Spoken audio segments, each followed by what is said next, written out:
اور وہ دور ہو گیا اس دعا سے، بہت بڑے اسماء اعظم میں سے۔ تو یہ بہترین دعا، بہترین وظیفہ، اسماء اعظم میں سے بہترین چیز، اور سب سے بڑھ کر جو میں نے بات کی کہ بہترین استغفار، اللہ سے توبہ مانگنے کا بہترین ذریعہ۔ اور کس طریقے سے؟ اے اللہ تو پاک ہے نا، تجھ سے تو غلطی نہیں ہوگی، میں بندہ ہوں، غلطی کروں گا، تو اللہ نے تو معاف کرنا ہے نا، کیونکہ جب بندے نے اپنی عاجزی کا اظہار کر لیا ہے اور اللہ تعالیٰ کو بتایا اللہ یہ تیری کوالٹی ہے، تو غلطی نہیں کرتا، تو میں تو انسان ہوں، غلطی کروں۔ تو یہ ہے پہلا وظیفہ۔ دوسرا وظیفہ وہ بھی جامعہ ترمذی میں انٹرنیشنل نمبر کے مطابق 3524 نمبر حدیث ہے، لیکن ترمذی کا طریق جو ہے وہ ضعیف ہے۔ یہ میں پہلے بتا دوں، امام ترمذی نے ساتھ لکھا ہے یہ روایت کمزور ہے، لیکن ضروری نہیں ہوتی کہ روایت اگر ترمذی میں کمزور ہے تو کہیں اور وہ روایت صحیح نہیں موجود ہے۔ اس کی صحیح سند المستدرک للحاکم میں انٹرنیشنل نمبر کے مطابق 1862 نمبر موجود ہے، اور سنن نسائی الکبریٰ میں 10492 نمبر ہے، اور مشکات میں بھی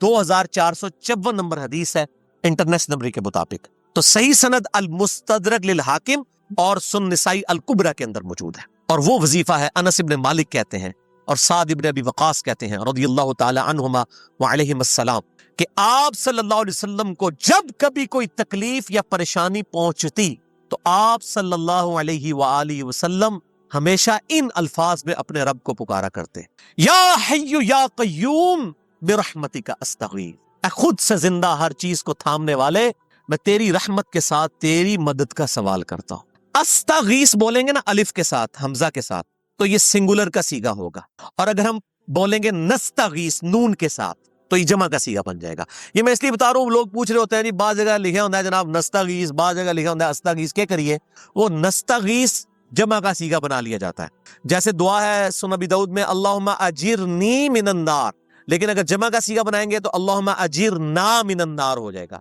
اس طریقے سے دعائے قنوت کے الفاظ ہیں اللہم اہدنی فی من ہدیت، تو جمع کا صیغہ ہوگا اللہم اہدنا فی من ہدیت۔ یہاں پر بھی ہے یا حی یا قیوم برحمتک استغیث سنگولر کا صیغہ، اور نستغیث پلورل کا صیغہ، جمع کا صیغہ۔ کتنی بہترین دعا ہے، اے خود سے زندہ ہر چیز کو تھامنے والے، میں تیری رحمت کے ساتھ تیری مدد کا سوال کرتا ہوں۔ تو یہ بھی اسماء اعظم میں سے ہے۔ سنن نسائی الکبریٰ کے اندر صحیح سند کے ساتھ 10492 اور المستدرک للحاکم میں 1862 نمبر۔ اب یہاں پہ میں ایک ضمناً بات بتا دوں سنن نسائی الکبریٰ کے بارے میں، چونکہ اکثر لوگ پوچھتے ہیں میرے بھائیو، ایک سنن نسائی وہ ہے جو کتب ستہ میں ہم پڑھتے ہیں، اس میں یہ کتاب لکھی ہے امام احمد بن شعیب نسائی رحمہ اللہ تعالی المتوفی 303 ہجری۔ کتب ستہ میں یہ ویسے 5ویں نمبر پہ گنی جاتی ہے، لیکن بخاری اور مسلم کے بعد دنیا میں سب سے صحیح ترین کتاب سنن نسائی ہے، سب سے کم ضعیف حدیثیں اس کے اندر ہیں۔ بخاری مسلم کے بعد تیسرا نمبر اس کتاب کا ہے، دنیا کی کوئی حدیث کی کتاب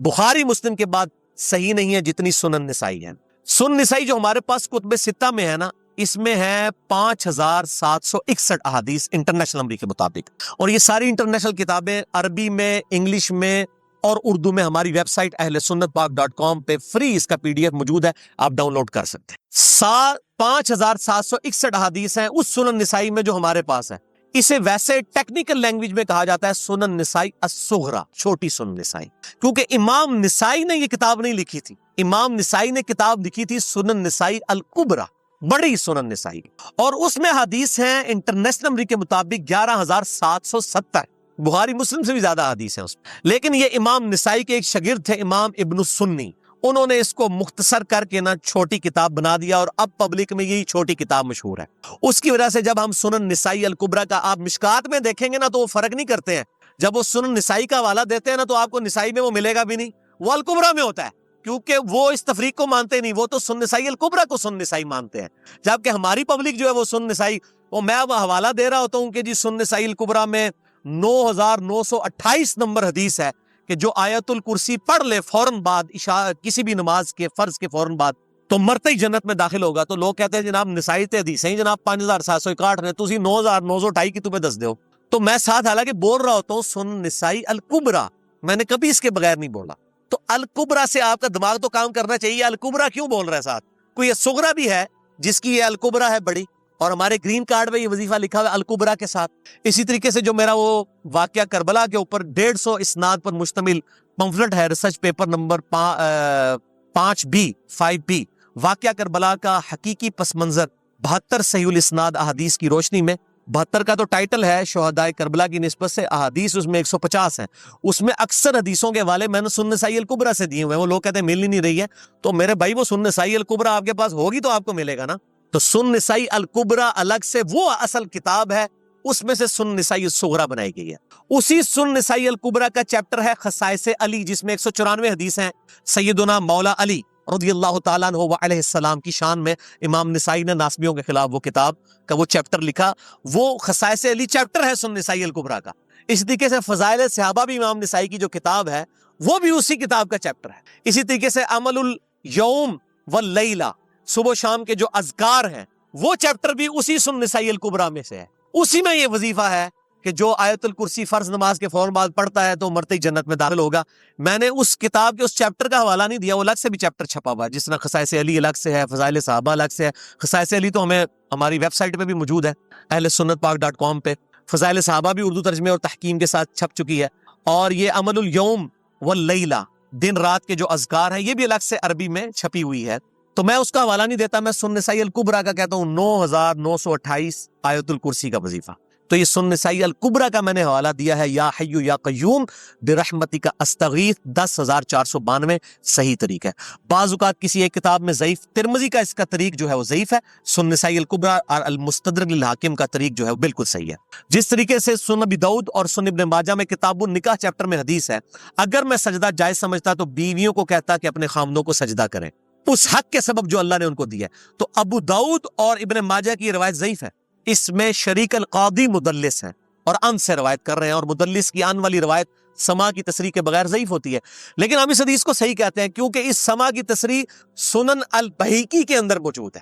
الکبریٰ میں، تو ہم پھر اس کی بنیاد پہ کہتے ہیں چونکہ وہاں پر صحیح، لہٰذا اس کو ہم کہتے ہیں شواہد کی بنیاد پہ صحیح۔ یہ میں آپ کو ٹیکنیکل چیزیں بتا رہا ہوں، یہ وہ چیزیں جو آپ کے کئی وہ جو بڑے بڑے علماء پڑھ کے فارغ ہوتے ہیں ان کو بھی یہ باتیں نہیں پتہ ہوتی ہیں، وہ کہتے ہیں جناب آپ کتوں پڑھے ہو، اور میں کہنا پائی میرے آئنسٹائن تے نیوٹن نو کسی مدرسے تو پڑھنے کی ضرورت نہیں ہوتی، نیوٹن 8ویں کلاس ہی نسیا ہوا ہے، آج نیوٹن ہوتے پی ایچ ڈی ہوتی فزکس تھی۔ مجھے غامدی صاحب کا جملہ یاد آیا، اس سے کسی نے پوچھا کہ یہ جو روایتی علماء ہیں اور مولانا مودودی آپ ان کو کیسے دیکھتے ہیں؟ ان کا روایتی علماء جو ہیں یہ تو مدرسوں کے سٹوڈنٹس اور فاروق تحصیل ڈگری ہولڈر ہیں، اور مودودی صاحب جو ہیں ان کی مثال تو آئنسٹائن اور نیوٹن والی ہے، ان کے اوپر پی ایچ ڈیز ہوتی ہیں، یہ گاڈ گفٹڈ صلاحیتیں ہوتی ہیں۔ ان مدرسوں کی آؤٹ پٹ مودودی صاحب اور ڈاکٹر اسرار، ڈاکٹر ذاکر نائک اور احمد دیدار صاحب تو نہیں ہو سکتے، یہ گاڈ گفٹڈ صلاحیتیں ہوتی ہیں۔ تو میں اس لیے ساتھ ساتھ کلیئر کر رہا ہوں تاکہ یہ جو ایمبیگوٹیز آتی ہیں اس حوالے سے وہ کلیئر ہو جائے۔ بہرحال یہ دوسرا وظیفہ ہو گیا۔ اب تیسرا وظیفہ جو ہے کمال وظیفہ، صحیح بخاری میں موجود ہے، انٹرنیشنل نمبر کے مطابق 4563 نمبر۔ ابن عباس رضی اللہ تعالی عنہما کہتے ہیں وعلیہم السلام، وہ کہتے ہیں کہ سیدنا ابراہیم علیہ السلام کو جب آگ میں پھینک رہے تھے نا تو ابراہیم علیہ السلام نے اس وقت کہا تھا حسبنا اللہ ونعم الوکیل، ہم نے اللہ ہی پر بھروسہ کیا اور وہی بہتر کارساز ہے۔ اور تمہارے نبی صلی اللہ علیہ وسلم کو بھی جب مصیبت اور پریشانی آتی تھی وہ بھی پڑھا کرتے تھے حسبنا اللہ ونعم الوکیل، ہم نے اللہ ہی پر بھروسہ کیا اور وہی بہتر کارساز ہے۔ اس کے اندر وہ شعر جو بنا دیا نا نعم المولا ونعم النصیر، ویسے الگ سے آیت ہے، الگ سے آیت ہے، لیکن یہ شعر نہیں بنانا، بس اتنا ہی وظیفہ ہے حسبنا اللہ نعم الوکیل۔ اور یہ جو انہوں نے کہا کہ نبی صلی اللہ علیہ وسلم بھی یہ کہتے تھے، اس کا ذکر الحمدللہ قرآن میں بھی موجود ہے، اس سے بھی بڑھ کر سورہ آل عمران کی 173 نمبر آیت میں ہے کہ جب نبی صلی اللہ علیہ وسلم اور اہل ایمان کو یہ خبر پہنچی کہ کافر ان کے خلاف سازشیں کر رہے ہیں تو نبی اور اہل ایمان نے پکارا حسبنا اللہ ونعم الوکیل۔ تو حسبنا اللہ ونعم الوکیل قرآن کی آیت بھی ہے، اور یہ ہے وہ آیت، وظیفہ قرآن میں آیا ہوا ہے، یہ آل عمران 173 اور صحیح بخاری 4563۔ اور مجھے بڑا وجد آیا کہ ابراہیم علیہ السلام کو جب آگ میں پھینکنے لگے تھے انہوں نے اس وقت اللہ کو ان الفاظ کے ساتھ پکارا حسبنا اللہ ونعم الوکیل۔ اچھا یہ جتنے بھی وظیفے ہیں نا میرے بھائیوں، ان کا فائدہ اسی وقت ہے جب آپ کو ترجمہ بھی ان کا آتا ہوگا، ورنہ آپ روزانہ جتنی مرضی تسبیح کھینچتے رہے کوئی فرق نہیں پڑے۔ اس لیے میرا ایک پرسنل مشورہ ہے کہ جب بھی یہ وظیفے پڑھے نا آپ، اردو ترجمہ بے شک آتا بھی ہو رہا ہے، ایک دفعہ اپنی زبان میں اس کو ریپیٹ کریں، یعنی آپ پڑھیں حسبنا اللہ ونعم الوکیل، میں نے اللہ ہی پر بھروسہ کیا اور وہی بہتر کارساز ہے۔ آپ دیکھیں یہ صوت القرآن چینل میں جب وہ عربی چل رہی ہوتی ہے، جیسے ہی وہ مراج الدین خان کا ترجمہ شروع ہوتا ہے نا، کیسے کب کبھی تاری ہو جاتی ہے، کیونکہ ہماری زبان میں بات ہو رہی ہوتی ہے نا. ابھی ابھی تو نہیں قیام اللیل میں رو رہے ہوتے ہیں، ان کی زبان میں بات ہو رہی ہوتی ہے، اپنی زبان کا اثر ہوتا ہے. اسی طریقے سے آپ لا الہ الا انت سبحانک انی کنت من الظالمین، یا حسبنا اللہ ونعم الوکیل، یا حی یا قیوم برحمتک استغیث، جو بھی وظیفے پڑھیں نا، ایک دفعہ ان وظیفوں کو جب آپ الگ سے دعا مانگ رہے ہوں، اس وقت اس کو آپ اپنی زبان میں بھی دہرائیں. اور اس کے لیے کوئی تسبیح نہیں کھینچنے کی ضرورت کہ آپ نے اتنے 100 دفعہ پڑھنا ہے. تسبیح تو ویسے ٹھیک ہے، وہ آپ استعمال کر سکتے ہیں، لیکن آپ چلتے پھرتے اٹھتے بیٹھتے ہر وقت جس حالت میں بھی، اور صحیح مسلم میں حدیث ہے کہ یہ جو وظائف ہیں ان کے لیے تو کوئی وضو بھی کیا، غسل بھی پروٹوکول نہیں ہے. ہم عائشہ کہتی ہیں نبی صلی اللہ علیہ وسلم حالت جنابت میں بھی اللہ کو یاد کر لیا کرتے تھے. صحیح مسلم میں حدیث موجود ہے، جنابت والے چیپٹر میں، ہر حال میں اللہ کو یاد کرتے تھے. اور جو قرآن میں بھی دعائیں یا اذکار آئی ہیں نا، جب آپ حالت جنابت میں بھی اس کو کریں گے نا، تو اس پہ قرآن کا حکم نہیں لگے گا. تو جامعہ ترمذی اور ابو داؤد میں جو حدیث ہے کہ حضرت علی کہتے ہیں نبی صلی اللہ علیہ وسلم کو حالت جنابت کے علاوہ کوئی اور حالت قرآن پڑھنے سے مانے نہیں ہوتی تھی. تو اس سے مراد قرآن کی تلاوت ہے. اگر قرآن کی دعائیں جیسے ہیں بسم اللہ الرحمن الرحیم، یہ بھی تو قرآن ہے، سبحان اللہ بھی تو قرآن ہے، الحمدللہ بھی تو، یہ اذکار جو ہے نا، جب آپ اذکار کی نیت سے پڑھ رہے ہوں گے پھر یہ قرآن نہیں شمار ہوں گے، ذکر شمار ہوں گے. اور اس کے لیے نہ وضو پروٹوکول ہے اور نہ غسل کا ہونا ضروری ہے. ہر حال میں اللہ کو یاد کرے. اور یونس علیہ السلام نے کتنے یاد کیتا ہے؟ پھر ظلمات، مچھلی کے پیٹ میں، جہاں نہ کوئی اگربتی تھی اور تعفن پھیلا ہوا تھا اور اندھیرے ہی اندھیرا تھا، یہاں پہ وہ جناب کس طرح وہ روشن کرتے ہیں، پھر 1.25 دفعہ پڑھواتے ہیں. یعنی میں بتا رہا ہوں آدھا سچ بڑا خطرناک ہوتا ہے. یعنی آیت کریمہ کی اصلیت تو موجود ہے کتاب و سنت میں، لیکن آدھا جو سچ جھوٹ ساتھ ملا لیا نا، اس کی وجہ سے سارا بیڑا غرق کر دیا ہوا. اور بجائے یہ کہ لوگوں کو یہ وظیفہ بتایا جائے کہ اٹھتے بیٹھتے چلتے پھرتے اللہ کو ان الفاظ میں یاد کریں، اس کو انہوں نے کوئی اور ہی رنگ دے دیا ہوا ہے اور اس نے 1.25 دفعہ ختم اور پتہ نہیں کیا کچھ بنا دیا ہوا ہے. تو یہ 3 وظائف تھے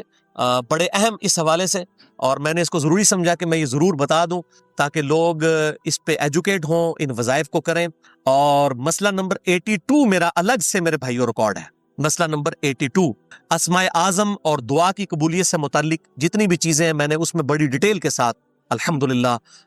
کئی اور وظائف بھی بتائے ہیں، لیکن اب وہ اتنے وظائف کوئی جمع کرنے کی ضرورت نہیں ہے. موٹے موٹے 3 وظیفے جو بتا دیے انہی کو اگر کوئی لے لے اپنی دعاؤں میں، انہی وظائف کو کرے، تو اللہ تبارک و تعالی ہر معاملے میں جو ہے وہ انشاءاللہ تعالی کفایت فرمانے والا ہے.